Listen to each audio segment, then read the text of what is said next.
माँ सरस्वती के बंधन के साथ विश्व के वंदनीय महाविभूतियों के नमन पूर्वक कुछ संस्कृति के विकास हेतु ओम इस शब्द पर अपनी व्याख्या प्रस्तुत करने हेतु कुछ अपनी ओर से व्यक्त किए जा रहे हैं।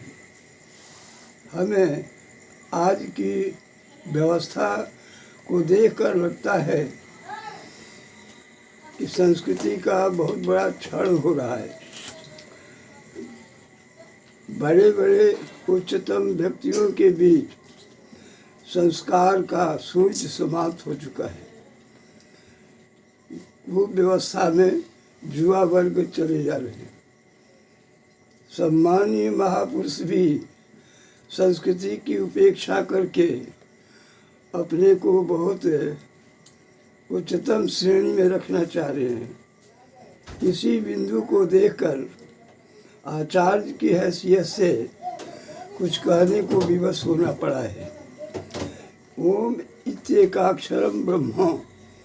हमारे यहाँ व्यास जी ने कहा अथातो ब्रह्म जिज्ञासा।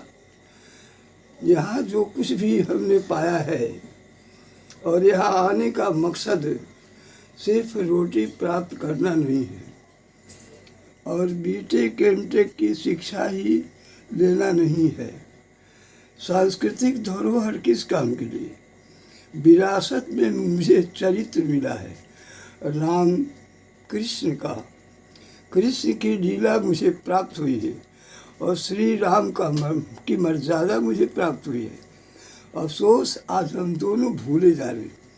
तो आइए बंधुओं, हम आपको ओम की व्याख्या के रूप में अपने तीनों महापुरुष का दर्शन कराएंगे। हर विलक्षण विद्वान जानते हैं ओम ब्रह्मा विष्णु शंकर का स्वरूप है। यह तो मात्र ऋग्वेद कहता है। ऋग्वेद में ओम की व्यवस्था ब्रह्मा विष्णु महेश के रूप में हुई है और यही संसार के संचालक हैं। कार्यपालिका, विधायिका, न्यायपालिका के रूप में आज भी तीनों देखे जा रहे हैं। तीनों का समग्र विचार ही संसार के कल्याण में और उनकी ऊंची व्यवस्था का कारण होता है। अगर एक में कमी हुई कि व्यवस्था बिगड़ जाती है। तो बंधुओं, मैं बताना चाहूँगा कि ऋग्वेद ने स्वीकार किया था ओम इत्येकाक्षरम ब्रह्म। यही एक ब्रह्म का स्वरूप है। और वह ब्रह्म है क्या? ब्रह्म अन्न है और पृथ्वी पर 3 प्रकार की वस्तुएं रत्न समझी जाती है, जिसमें अन्न हुआ। पृथिव्याम 3 रत्नानि जलम अन्नम सुभाषितम मूढ़ै पाषाण खंडेषु रत्न संज्ञा विधीयते। जल और अन्न और सुंदर वाणी, 3 के सिवा संसार में रत्न नाम की कोई चीज़ नहीं है। पर याद करें बंधुओं, यहाँ तो मैंने ऋग्वेद के स्वरूप में ओम का व्याख्यान किया, लेकिन यजुर्वेद इसे ओम नहीं मानता। वह कहता है प्रपंच सबसे बड़ी वस्तु है। संसार प्रपंचशील है। यहाँ तरह तरह की व्यवस्थाएं हैं, विचित्र विभिन्नताएं हैं। इन विभिन्नताओं के बीच में अपना जीवन संस्कृति के साथ मानव के रूप में बिताने में कम कठिनाई नहीं होती है। अतः बंधुओं, हम अब प्रणव का भी रूप देखें। यजुर्वेद कहता है कि ओम नहीं, उसी का स्वरूप पलट दिया कहा प्रणव है। प्र का अर्थ प्रपंच होता है। न मैंने हम सब होते हैं, वह हम सब होते हैं और नष्ट कर देना। संसार के प्रपंच को जो नष्ट कर दे, यानी संसारिक व्यवस्था को छोड़कर और प्रभु में समग्र चिंतन करना, यह हमारे यजुर्वेद का सबसे बड़ा कारण हुआ। इसलिए यज्ञ दान तप त्रीणी पावनानि मनीषीणाम कहा गया।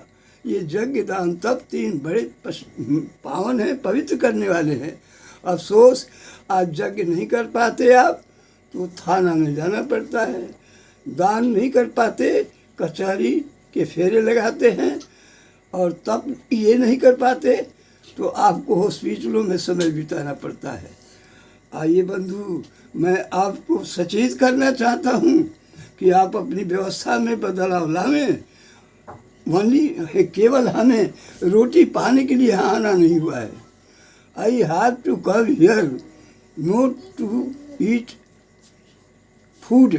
ऐसी व्यवस्था में हम नहीं रह पाते हैं। हमारा उद्देश्य कुछ और ही है। इसलिए हम प्रभु की प्राप्ति के लिए आए हुए हैं, और प्रभु की प्राप्ति के साथ में संसार का सुख भी चाहिए। प्रभु यह नहीं कहता, भक्त कभी निराला नहीं होता। भक्त तो अपने आप में परिपूर्ण होता है, भगवान का स्वरूप होता है। तो यजुर्वेद ने यज्ञ के माध्यम से आपको प्रपंच से दूर रहने की बात बताई और ईश्वर के समक्ष जाकर संसार की समग्र सुविधाओं को प्राप्त करने की बात बताई। सारे भक्त तो समग्र सुख प्राप्त करने वाले हैं। स्वर्ग में इंद्र क्या करता है? देवराज सुख का, सर्वत्र समग्र सुख का भोग करने वाला। आप भी पूर्णशील बनेंगे तो अवश्य है उस स्थान को भी आप प्राप्त कर सकेंगे। यज्ञ करने का मात्र उद्देश्य यह नहीं होता कि हम थोड़ी सी सामग्री पाकर संतुष्ट हो जाएं। हम तो वहाँ तक भी पहुँच सकते हैं। तीसरा, ये सामवेद कहता है कि भैया ओम को हम नहीं स्वीकार करते, प्रणव को नहीं, हम तो उद्गीत को मानते हैं। यानी उद्गीत है ऊपर वाले का, प्रभु का गीत थल वाले गाते हैं, यही सामवेद कहता है। इसलिए कीर्तन का स्वरूप बड़ा हो जाता है। कलौ केशव कीर्तना। कलयुग में अगर मुक्ति का सबसे बड़ा उपाय है तो वह कीर्तन है। लेकिन कीर्तन वैसा नहीं ढोल झाल बजाए और किसी दूसरे रूप में मनोरंजन का स्वरूप ले लिया। जी, अगर सत्संग है, विवेक है, ज्ञान है, मोह को समाप्त करने वाली स्मृति है, तभी उसे हम कह सकेंगे कि यही कीर्तन है। अन्यथा मनोरंजन करने मात्र के लिए कीर्तन नहीं होते। तो प्रभु ने कीर्तन करने का सबसे बड़ा माध्यम कलयुग में बनाया। कहा भक्त्या तुष्यति केशव। अगर केशव खुश होता है तो भक्ति से। आप याद करें बंधु, यहाँ एक और शब्द मैं बता देना चाहता हूँ कि हमारे यहाँ कभी भी तीन ही नाम आते हैं, किसी एक से एक का बोधन न करेंगे। जैसे केशव है, केशव में भी क ब्रह्मा का स्वरूप है, ईश शंकर है, वह विष्णु है। यानी केशव कहने से भी तीनों का बोध हो जाता है। वह भी ओम ही हुआ। राम भी आपका ओम ही हुआ। र है, आ है मैं, र रचना करने वाला है, आ आदित्य नारायण है, म महेश है। कहाँ तीन नहीं है? हरि भी अगर है तो तीन है। हाँ, हर हर महादेव है, र रचना करने वाला है, ये उपेंद्र है, बामन है। कृषि भी तीन है। आप समझ नहीं पाते, हिंदी के शब्द का बोध आपको नहीं है। कहो मैंने ब्रह्मा हुआ, र मैंने रचना करने वाला हुआ, कहो कमलाकांत हुआ, र रचना करने वाला शिव हो गया। कृषि भी तो वही है। हम कृषि नहीं कर पाएंगे, हमारा जीवन कैसे संचालित होगा? इसलिए हम यहाँ आए हैं कृषि अन्न उत्पादन के लिए। हमारी व्यवस्था है। हम कहते हैं कि हमें बहुत कुछ चाहिए और बहुत लुटाना चाहिए, देना चाहिए। हम किसी से मांगे नहीं। माँच जातिस्म कंचन। हम किसी से कुछ मांगे नहीं, बल्कि दातारो भवा संति। हमारे यहाँ देने वालों की संख्या बढ़े, लेने वालों की नहीं। ये हमारा सिद्धांत रहा है। माँच जातिस्म कंचन। हम किसी से उधार नहीं लेंगे, हम किसी से भिक्षा नहीं ग्रहण करेंगे, हम किसी की सहायता नहीं लेंगे, हम स्वयं सहायता करेंगे। इसलिए भारत अभी इस रूप में आगे है, बंधुत्व का पालन करता है और विश्व में जो कमज़ोर होते हैं उनकी सहायता के रूप में आज भी हमारा भारत वंदनीय है।